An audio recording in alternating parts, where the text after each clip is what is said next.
Hello coders, welcome back to my channel. This is Sakshi and today we are going to start with Python programming. So Python is basically a high level language, and if you want to learn more about Python, do check out my Instagram page. Also, if you are new to this channel, do press that subscribe button and press that bell icon so you don't miss updates about my channel. So let's start with this Python. So this is the area where we are going to write our program, and this shell part is where we are going to get our output. The link to this online interpreter would be given in the description below.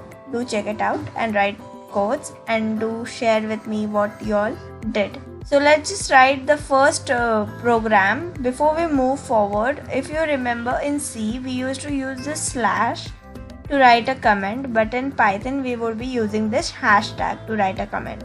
So our comment is going to be, we are going to print hello world on the screen.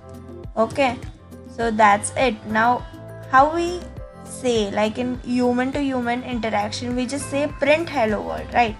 So since Python is a high level language, we are just going to write print hello world. There is no need of writing a semicolon at the end. It just understands a single line. Okay, that's it. We are going to run and we are going to get our output. So this simple is going to be Python. I hope you would enjoy learning with me in future. Also, if you like it, so like, share and subscribe to my channel and share it with your friends. Thanks a lot.